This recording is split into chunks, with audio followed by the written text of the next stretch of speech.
An old man wearing a Rolex watch picks out a sweet potato. Hi, I'm Leo, and I'm in Hong Kong. This is an incredibly enormous metropolis, one of the most expensive cities on Earth. 70% of Hong Kong looks like this. We'll visit the suburbs, essentially a Hong Kong village that no tourist or YouTuber ever goes to. Is this a communal kitchen? We'll go right into the heart of the legendary Chungking Mansion's complex. It is a fully fledged independent city inside a huge multi-story building. A ton of shady business is conducted daily here.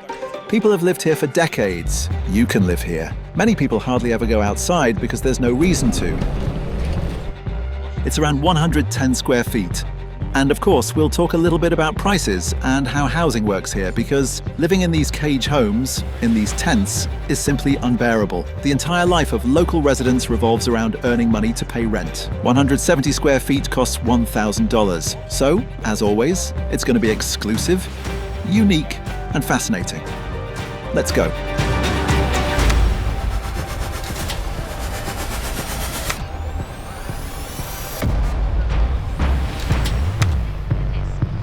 Extremely small apartments, about the size of a closet, are a hallmark of the undesirable side of Hong Kong. I would say that it's become part of the city's brand to some extent. It's so popular that they show it to tourists as an attraction.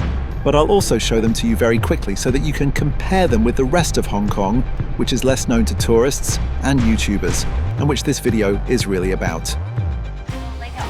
We are going upstairs. Okay, if you're not feeling good of staying upstairs, please feel free to come down. Take a deep breath, okay? They have a laundry room right near the stairwell. The ceilings are very low here. You can see that they covered it with something soft so you don't bump your head. So here is an example of such an apartment. It's around 110 square feet, give or take. There is a bathroom with a shower here. You can't even stand next to the toilet, you have to sit on it to take a shower, but there's a window. This bathroom has a window, which is great. The flat also fits a kitchen, like there's a stove, a kettle, and a sink, and a bunk bed. The ceilings are very low because it's not even a floor, it's the space between floors. It was built as a storage area to store things. But in order to make more money, they started renting it out. These apartments are home to families of 3 or 4 people. The price for this room is around like $1,000. That's just awful. You can see traces of leaks on the ceiling. The whole place is in a very poor condition. The buildings are very old, of course. There is another way to pay even less for housing. To live in so-called cage homes. So you only occupy space on top of the bed. You can lock this cage so no one steals your stuff. Yeah, and that space would cost about $300. So, on this floor there is one apartment, another apartment, and a third one. 2 communal toilets. They're slightly larger than the one inside the flat. The ceilings are extremely low. It's just awful. There's another similar flat here, and another one over there. So, there's a lot of them. A lot. I randomly ran into one of my viewers on the street here. He is an IT specialist who moved here because his company relocated him for work, and he says that he also rents an apartment with an area of about 100 square feet. That is approximately this size. Very similar to this one. Except, I guess his flat is better renovated, and maybe the location is a bit nicer. For $1,500, imagine that.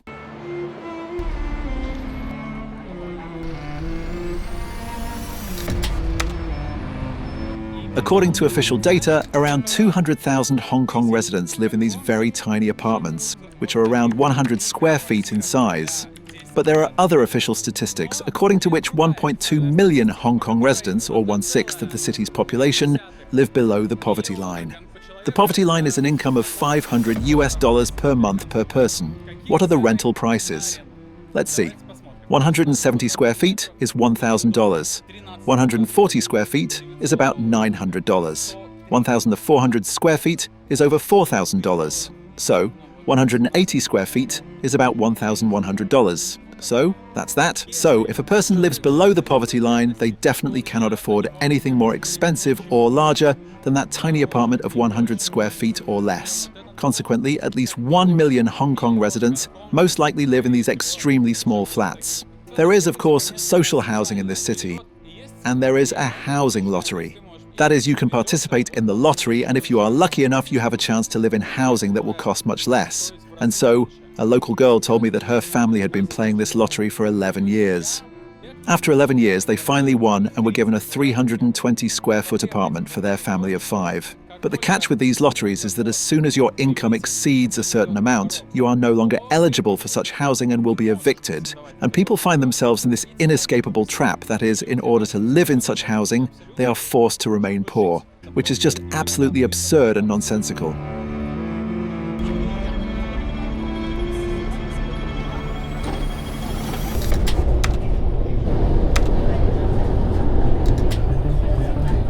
So we got on the subway to go to a remote part of Hong Kong. Yeah, we're going to the New Territories, to the Yuen Long area. There you can see old-style villages, stroll through markets, and basically get an inside look at local people's lives. This is Julia. Julia has been living in Hong Kong for almost 15 years. She takes people on unusual tours of the city's less traveled areas. Otherwise, I'd go broke. It's 22 Hong Kong dollars. Imagine paying it 5 times. So how much is the fare? Well, this trip we took together cost 22 Hong Kong dollars, which is about $3, right? $3. Yeah. Yeah, I like that subway stations here are like entire cities. I mean, you can walk through one subway station, I don't know for how long, until you find... They have many exits. Very long. Sometimes up to 40. You can see almost all of Hong Kong from here. Only about 25% of its land is inhabited, with around 7.5 million people living here. Here's Hong Kong Island, the main tourist area with most of the iconic skyscrapers. Here's Kowloon, where many Chinese tourists stay, packed with cafes and restaurants. The mountains stretch along this line. You can take the blue line to mainland China, heading to either Lo Wu or Futian. You cross here and immediately reach China's passport control. People from China also come through this point. There are separate Chinese and Hong Kong controls, and they still need a visa beforehand. Here are the New Territories where we are now, specifically the Yuen Long district. A beautiful view. Beautiful? Look at that. Let's check it out. Yeah. The village system of Hong Kong, which you don't see everywhere. In this part, you see more modern buildings, but if you look over there, where we're gonna take a walk, there are some really narrow houses. And it's still Hong Kong. It's still very expensive. Why do they call them villages? What else would you call it? A village. It's a I would village. call it a townhouse. Let's head to the village. Here's the god of this village. No, I'm not laughing, honestly. It's quite common in small villages like this to see some Taoist monuments and all that, either as a separate rock or embedded. So now this is a public restroom. They have them in every village. Wait, what? You know, a lot of people live here in case someone This is insane. needs to use it. Wait, is that like a community kitchen here? Is this like for people to hang out and have family gatherings with their neighbors? You know, these villages have a tight-knit community. In ancient times, such villages were inhabited by clans. So of course, they are all distant relatives here, and for them, it's just normal. A classic feature of Chinese public eateries is large rotating tables. So you can order a lot of different dishes and then spin them around. There are different types of housing here. This newer format is common now. One owner on the first floor, another on the second, and so on. You keep saying village, like it's bad. But let's compare. On our left, there are these modern multi-story buildings. And on our right is a village. I find the village to be a nicer place to live. Those buildings have swimming pools, gyms, sports fields, children's play areas, air-conditioned or not.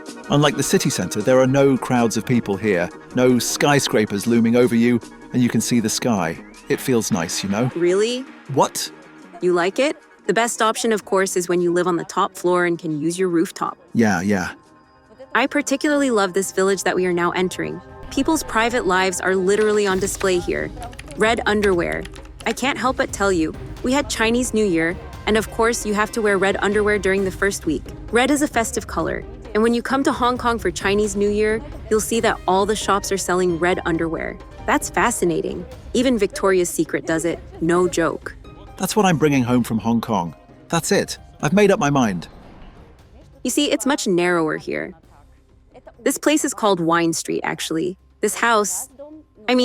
These two houses, a very narrow street, and the balconies are placed so close to each other that you can actually shake hands with your neighbor. So, if you hear loud music coming from your neighbor's place, don't ruin your relationship with them. Just call the police. They will never reveal who called them. Really? Of course. People do this. In such cases, you speak to the concierge if there is one. If not, call the police. They will come and that's it. There will be no direct conflict. It's very convenient. What are they drying here? Seaweed. At least it looks like seaweed. Obviously, local architecture has always been different. They always tried to find ways to make these small spaces more cozy. Speaking of the size of apartments and rooms, you can see it here. 1 bedroom, second bedroom, living room. I've seen how they designed the house inside. So here are 2 bedrooms. You can see the size of this house. It's very, very small, of course. That said, you mentioned that they all cost millions of Hong Kong dollars. Maybe not literally millions of Hong Kong dollars, but close, around $1 million. Renting is expensive too. An apartment can cost over $1,500 a month. It's still Hong Kong real estate. So this is worth around 1 million Hong Kong dollars. And these people are supposedly rich, but only on paper, because if they sell it, then They can only live in Thailand with that money. they won't be able to. Buy anything else in Hong Kong, they'll just be able to live somewhere else. So let's talk numbers, shall we? The minimum wage in Hong Kong is 8,000 Hong Kong dollars, or 1,000 US dollars. The average salary in Hong Kong is 22,000 Hong Kong dollars, which, if we round it up, is about 3,000 US dollars. This is a real estate agency. Here you can see listings for apartments for sale. Let me tell you this, the average price for a 500 square foot apartment is 6.5 million Hong Kong dollars. It's about 800,000 USD. And the thing is that a 500 square foot flat is considered a large apartment here. Such apartments are usually home to entire families. They turn such spaces into 4-room apartments. There will be a living room and 3 bedrooms, 800,000 US dollars, with an average salary of $3,000 to save up for such an apartment. Well, you see the odds. What was the word she said? I said good morning to her in the local Cantonese dialect. I especially love all these moments when they bring different statues of deities to one place and pray. Of course, Hong Kong has freedom of religion. And of course, they have this whole Taoist element. And there are many different figurines. Here you can see Guan Yin. I see various kings, as well as Buddha. Kings are like holy saints, many different saints, each responsible for something. The entire local community maintains it, so you can take the sticks for free and light them up. A community altar. Unbelievable. For example, this gourd is also very good according to Feng Shui. People use it a lot. The main religion of Hong Kong is neither Taoism nor Buddhism, but rather, of course, making enough money to pay for rent, housing, and everything else, to become rich. You can see a goldfish store behind me. Here are the stores. A lot of goldfish, as you can see. Why? A goldfish is a kind of a Feng Shui symbol because it's golden, like a symbol that attracts wealth. Oh, by the way, the prices for these goldfish always include the number 8. That is, they cost 28 Hong Kong dollars, 38, 48, always ending in 8. This is, in fact, also according to Feng Shui. The number 8 brings good luck, so the price is to attract luck and money too.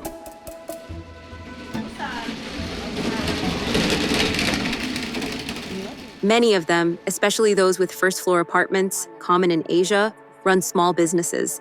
For example, a woman might work as a hairdresser here and live just behind. Chao-san, how are you today? Good? So this is also her home. She lives here and opened a shop here. Yes, it's a normal thing here. Back there I can see her kitchen and probably a bed.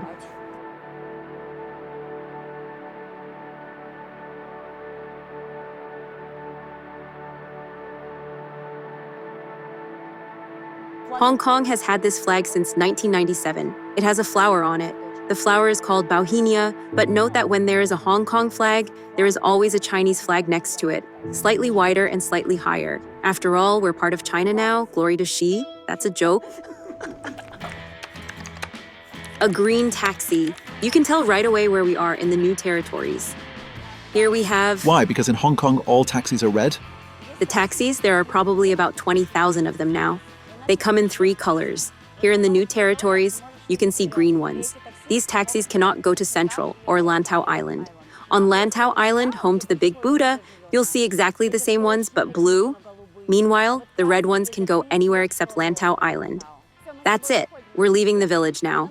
Over there, you can see a huge advantage of the new territories, bike lanes, Obviously, it's quite difficult to ride a bike in the center of Hong Kong because it's all hills, hills, hills. But you can rent a bike and ride 40 miles through all the new territories. Let me tell you about the amazing place where I'm staying in Hong Kong. I'm talking about this building behind me. Curiously enough, it is located on this classy, expensive street with high-end shopping centres. And here, among all this, stands this huge building. Now, I'm going to tell you why I find it so fascinating.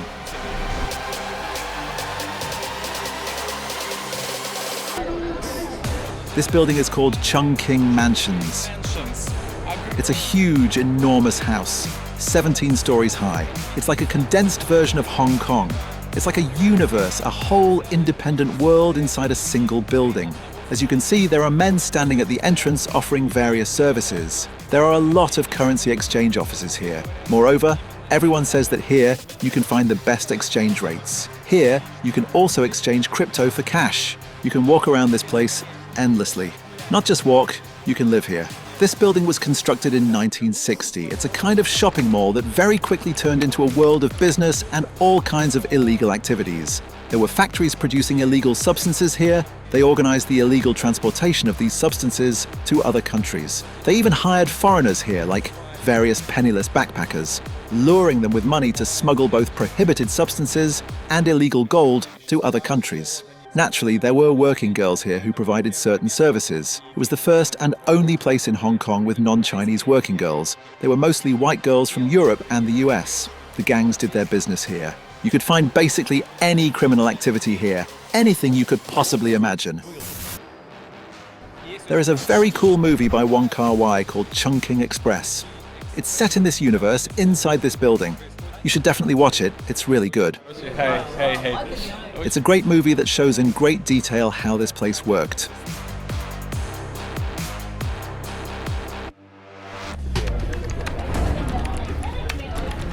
You can see the police officers standing behind me. What is that? Indian restaurant. Indian restaurant, no, thank you. Take a look. Later, man. I can show you. So everyone offers something here. Indian restaurant, another one. But besides the food, I have been offered illegal substances several times. Everything I mentioned in my story is still available here. It was the most notorious, dirty, scary, and unsafe place in Hong Kong. They violated fire safety and building regulations. There were several fires where people died. Parts of buildings collapsed here, killing people as well. All sorts of things happened here. And nobody cared because the rent was very cheap. There are dozens of restaurants serving different cuisines, many offices, clubs, including semi-legal ones, and almost 100 guest houses and hostels. Yeah, and I'm staying at one of them. Many people there, mainly from Africa, who come here to work, simply live in this building and never go outside, because here you can basically find anything you need. Hey. Chicky Palo. Where are you from? What country? I'm from Pakistan, Islamabad. Islamabad. And you guys, you have shops here? You do? Only one shop here. Thank you. Thank you. You want drink something? No, nothing. You can get a haircut, buy alcohol. In fact, they even sell this Indian whiskey here for connoisseurs. And this looks like some kind of private restaurant club. This is the Kolkata Palace restaurant bar, very famous. Restaurant? Yeah, restaurant. Can I see? Yeah. Why is it famous? We have to Nepali dish, chicken momo, very famous. And you, what country you're from? I'm from Nepal. You're from Nepal. Nice. What country are you from? India. From India. You live here? Oh, for how long? Maybe 4 years. Really? Oh my God. And why did you choose this building to live? This is Indian place. Ah, this is Indian place. In India. Rent is cheap? No rent cheap, high rent. How much? Sometimes $200 per day, sometimes 300. For one day? Guest house. Oh my God, so expensive. Yes. Okay, thank you, man. Thank you. Here's a separate shop for hookah tobacco and hookahs themselves. There's another Pakistani restaurant nearby. What city in Pakistan you from? Lahore. Lahore, beautiful. I've been to Lahore. For how many years you live here? More than 30 years. And in this building? Yes. Is the rent like expensive to live? Very expensive. Like your apartment, how you pay for rent? One apartment more than around 18,000. Everything is super expensive here. So it's Okay, sir. Thank you so much. Take care. Have a good night. Everyone here is so nice. This is just mind-blowing. People live and work in this building for 20 or even 30 years. He has a restaurant here and he sleeps up there. so he stays in this building all the time. I'm sure he never leaves the building. Here's a laundry room. By the way, there's this book. A local anthropologist spent a long time studying what's going on here, talking to people, and ended up writing a book about it. I recommend reading it if you have the chance. I'll read it too. I'm sure it's fascinating. Here they have a cafe, and they also sell DVDs here. I believe they're all Bollywood movies. I really want to stay in this building for longer and make a movie about it. That is fascinating.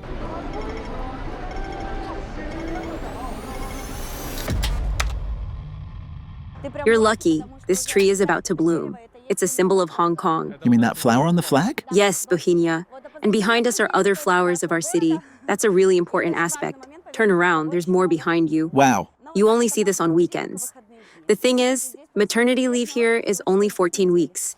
That's why when people know they're about to have a baby, or if they have an elderly family member, they usually hire a housekeeper, typically a Filipino or Indonesian woman, who lives with the family during the work week.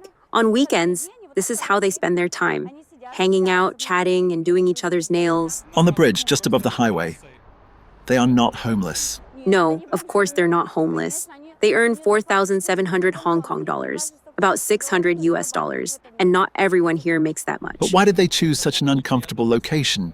No one is forcing them to come here. It's just a convenient spot. There's a public toilet nearby, which is useful when spending all day in one place. They often can't bring friends home, since many don't even have their own room.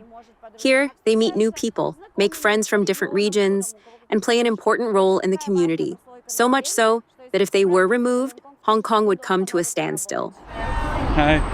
Sorry, do you speak English? Yeah. Can I ask you a couple of questions? What you do here today? Just holiday today. holiday. Ah, okay. And why here? Why on the bridge? Why don't you go to the park or I don't know? Just fresh air. But you work like 6 days a week, right? Yeah. 6 days. So what kind of work you do? Household cleaning. Cleaning. Cooking. Taking care of kids. Is she your wife? No. She's a guide, a tour guide. Okay. Yeah. But you came here just alone, without families, Without. and your families are back in Philippines. Yeah. So like you send them money, you support like them. Every Oh my God. For our kids. Oh, you have kids there? Yeah. Oh my God. That's so sad a little bit that you watch after like kids here in Hong Kong, but your kids are with your parents. But need to. Need to. yeah. What's the salary here? Thank you so much. You take more. Okay, thank you so much. Have a good day. Thank you so much. Bye bye. They were saying you are so beautiful. Who, you? You. Me? Yeah, they asked, is this your wife? She is so beautiful. Do you know why they asked you if I'm your wife? You're like, no. And they're like, oh, you're also so handsome. I see. They tried to hit on me, yeah. They're fun girls, aren't they? They're nice and lovely girls, yeah. So I've just arrived in the city centre, and here there are just huge numbers of these Filipino women. Here they all are, sitting around. Here.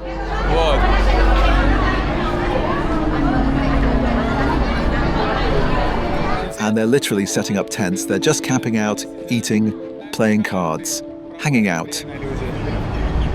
I feel kind of sorry for them, of course. They are surrounded by huge skyscrapers, financial centers, all this expensive, rich, important stuff. And down here are tents. Tomorrow these tents will be gone. They'll spend their time here today, pack up their stuff, and that's it until the next weekend.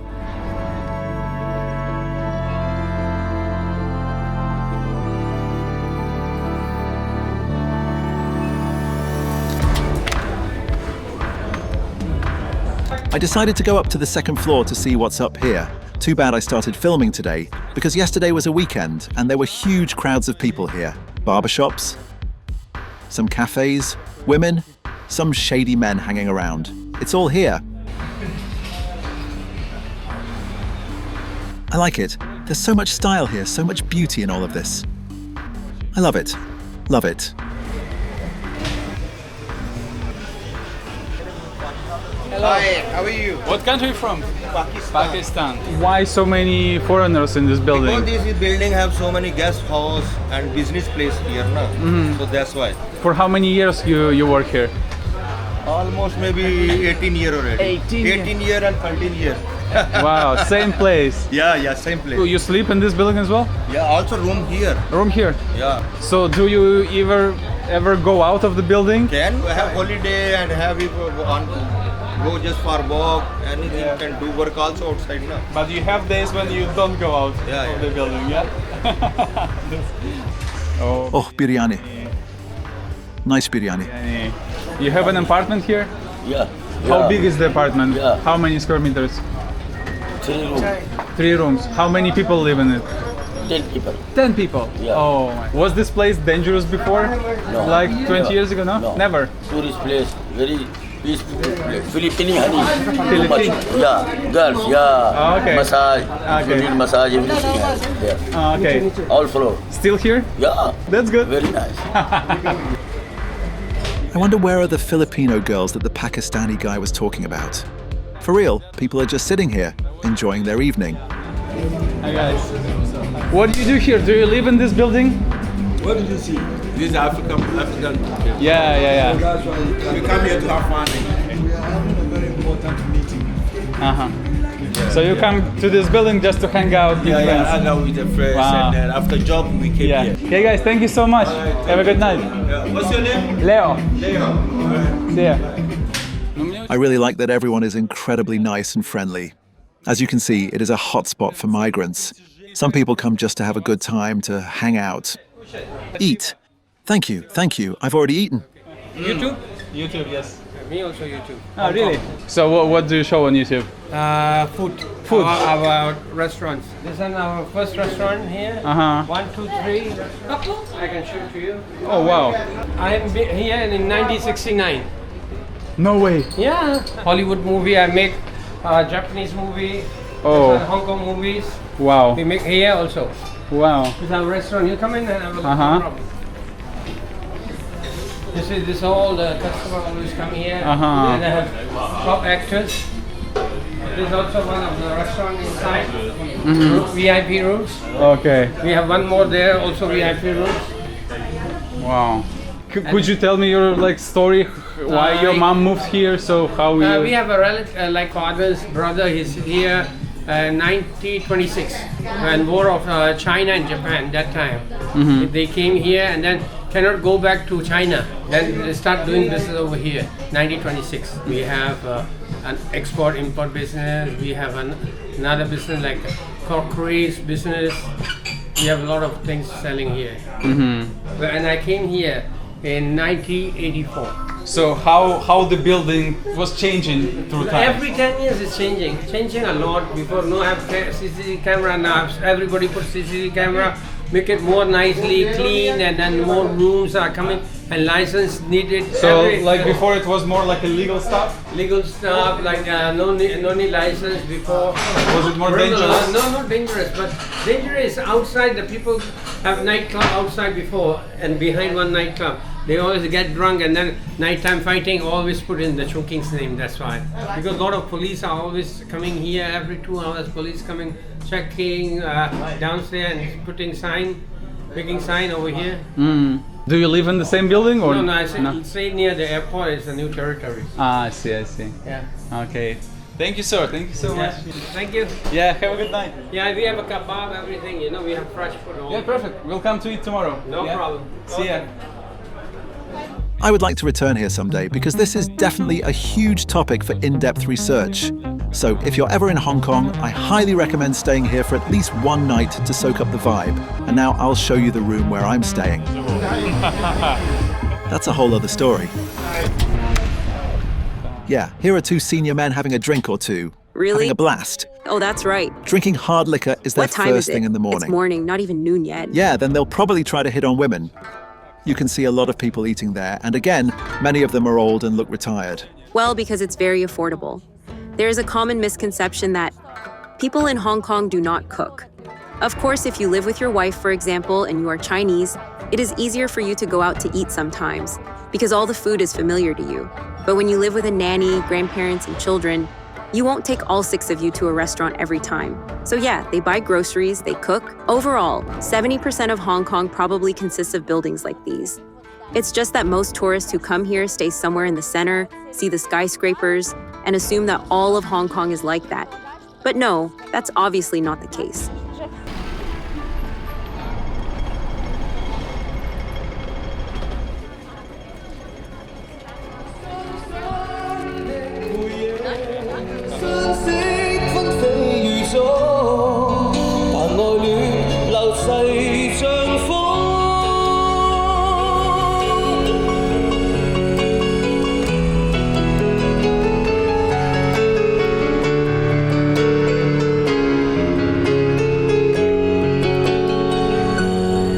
We are now going to the market, a regular grocery market where they sell all kinds of vegetables, fish, chicken, and so on. Actually, it's not easy to find a market this size in Hong Kong because Hong Kong is very small and dense. To be honest, I have the impression that this is a world of senior citizens.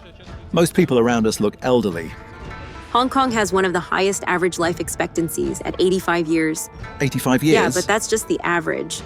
Here, it's normal to see in the news a 91-year-old grandpa getting lost while hiking. You think, I barely get out of bed on weekends and he's out hiking and got lost. That's normal here.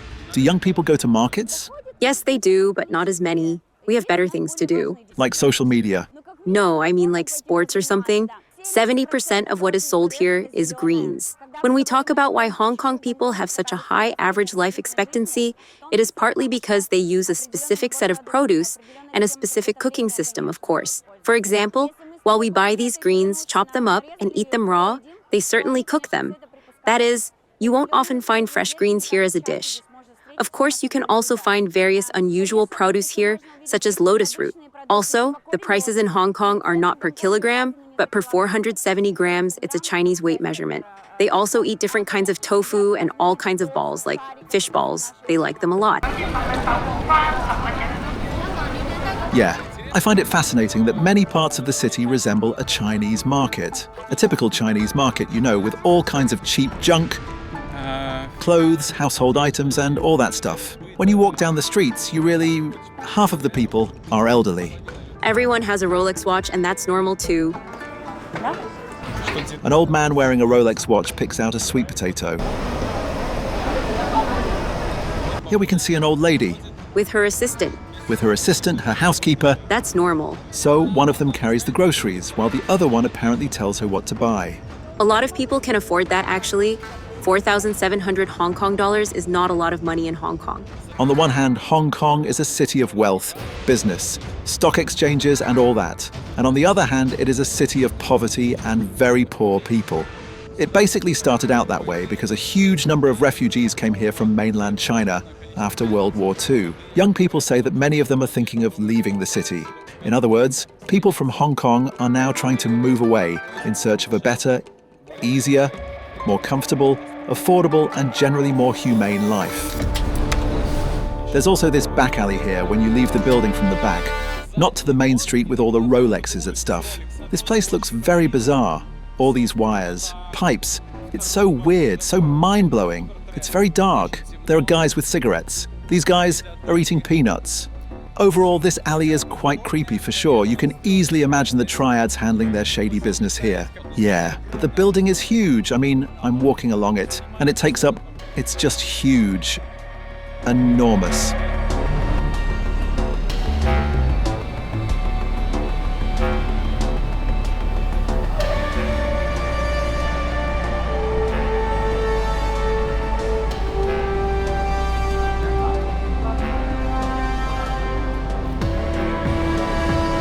Here you can also, in this back alley, closer to the street, there are shops selling all sorts of merchandise, from tourist souvenirs to vintage adult magazines.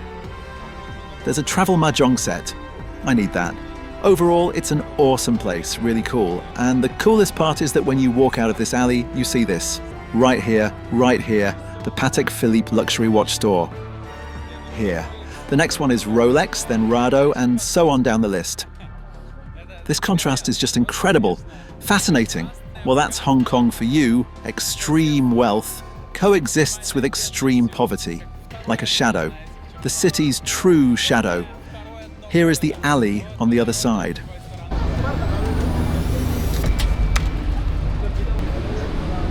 Another unpleasant issue here is that the building is huge, with around 10,000 people passing through it every day.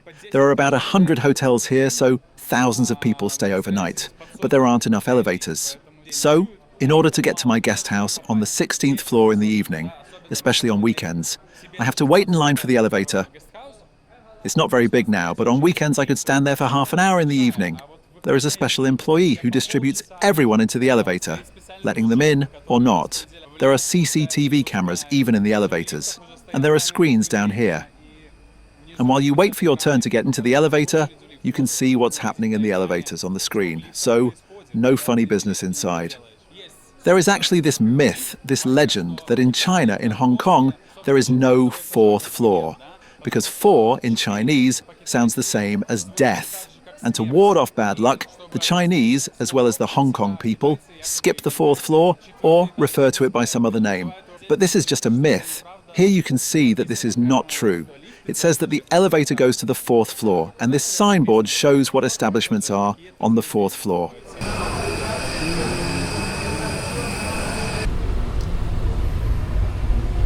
I'll go to the fourth floor to see what's there. So here is not much. Here is a hotel. Yeah, nothing supernatural, nothing spooky. Let's go back to my room.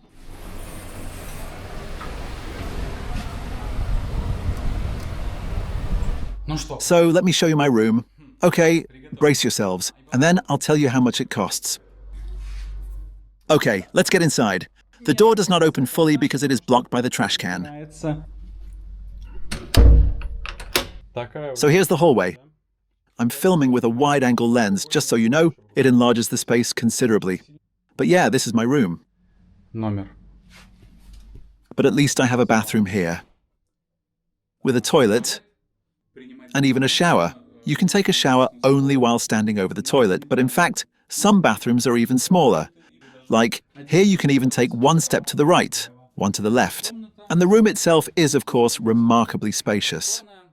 Besides the bed, there seems to be no room for anything else, but they even managed to fit in a table here, like a workspace. You can sit on the bed and put your laptop here. They also fit in a TV and clothes hangers. There is a window here. Believe me, there are many hotels without windows and air conditioning. So, overall, this room is still quite comfortable. I would even say it's halfway to being luxury. It costs $50 per night. I have a large suitcase and there's no room to open it here. There's just not enough space to put it down and open it, so I have to put it on the bed. And it's not because I'm saving money, it's basically the norm for Hong Kong guest houses. If you pay, say, twice as much, $100, you'll get a room of roughly the same size, but it will just look a little better.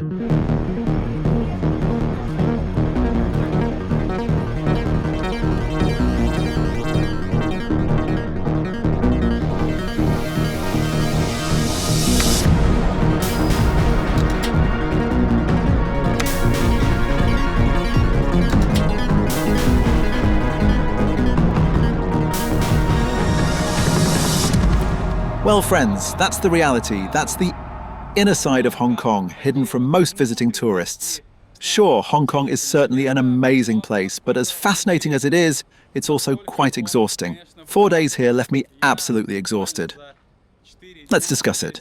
Let me know in the comments what you think about all this. What you think about local life. I think this is a very exciting topic, especially real estate prices, of course. Anyways, leave comments, hit that like button, subscribe, turn on notifications, whatever it takes to make sure you don't miss my new videos. My name is Leo, and this was Culture Shock in Hong Kong. Bye.